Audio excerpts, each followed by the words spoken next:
दोस्तों, भारतीय संस्कृति के हिसाब से मकर संक्रांति का त्यौहार सूर्य पूजा का त्यौहार है। दैनिक सूर्य पूजा का प्रचलन भारतीय सूर्य संस्कृति में रामायण काल से चला आ रहा है। मर्यादा पुरुषोत्तम श्री राम द्वारा नित्य सूर्य पूजा का उल्लेख रामायण कथा में मिलता है।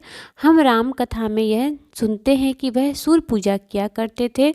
सूर्यवंशी श्री राम से पूर्व मार्तंग मुनि थे, वह भी सूर्य पूजा किया करते थे। राजा भागीरथ सूर्यवंशी थे, जिन्होंने भागीरथ तप साधना के परिणाम स्वरूप पाप नाशिनी गंगा को पृथ्वी पर लाकर अपने पूर्वजों को मोक्ष प्रदान करवाया था। कपिल मुनि के आश्रम पर जिस दिन मातु गंगे का पदार्पण हुआ था, मकर संक्रांति का दिन था। पावन गंगा जल के स्पर्श मात्र से राजा भागीरथ के पूर्वजों को स्वर्ग की प्राप्ति हुई थी। राजा भागीरथ ने अपने पूर्वजों का गंगा जल अक्षत तिल से श्राद्ध तर्पण किया था। तब से माघ मकर संक्रांति स्नान और मकर संक्रांति श्राद्ध तर्पण की प्रथा आज तक प्रचलित है। कपिल मुनि के वरदान देते हुए यह कहा था कि मातु गंगे त्रिकाल तक जन जन का पाप हरण करेंगी और भक्त जनों की 7 पीढ़ियों को मुक्त और मोक्ष प्रदान करेंगी। गंगा जल का स्पर्श, पान, स्नान और दर्शन सभी पुण्यदायक फल प्रदान करेगा। महाभारत में पितामह भीष्म ने सूर्य के उत्तरायण होने पर ही माघ शुक्ल अष्टमी के दिन स्वेच्छा से शरीर का परित्याग कर दिया था। उनका श्राद्ध संस्कार भी सूर्य की उत्तरायण गति में हुआ था।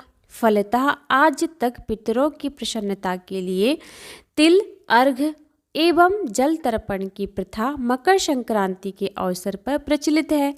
सूर्य के उत्तरायण होने के बाद से देवता को ब्रह्म मुहूर्त में उपासना का पुण्यकाल प्रारंभ हो जाता है।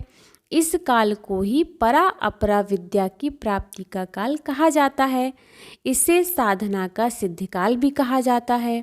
इस काल में देव प्रतिष्ठा, गृह निर्माण और यज्ञ आदि कर्म, पुनीत कर्म किए जाते हैं। मकर संक्रांति के दिन पूर्व से ही व्रत उपवास में रहकर योग्य पात्रों को दान दिया जाता है और मकर संक्रांति के दिन हम देखते हैं कि कुंभ और अर्ध कुंभ का आयोजन किया जाता है। मकर संक्रांति इसी चेतना को विकसित करने वाला व्रत त्यौहार है। यह संपूर्ण भारतवर्ष में किसी न किसी रूप में मनाया जाता है। निष्कर्ष यह है कि सूर्य संस्कृति में मकर संक्रांति का पर्व ब्रह्मा, विष्णु, महेश, गणेश, आदि शक्ति और सूर्य की आराधना उपासना का पावन पर्व है, जो तन मन आत्मा को शक्ति प्रदान करता है। इसीलिए पितरों की आत्मा की शांति के लिए एवं स्व स्वास्थ्य वर्धन तथा सर्व कल्याण के लिए तिल के 6 प्रयोग का पुण्यदायक एवं फलदायक होते हैं।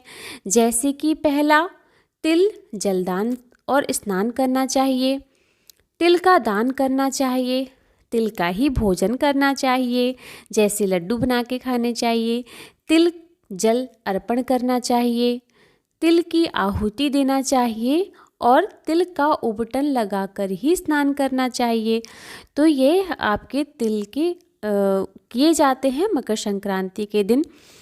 तो उम्मीद है आपको मेरी ये जानकारी अच्छी लगी हो। ये कथा आपको अगर पसंद आई हो तो मेरे चैनल को सब्सक्राइब कर दीजिए। अगर आपने अभी तक नहीं किया है, जिन्होंने किया है उनको तो अपने दिल से मैं धन्यवाद देती हूँ कि आप मेरा सहयोग कर रहे हैं।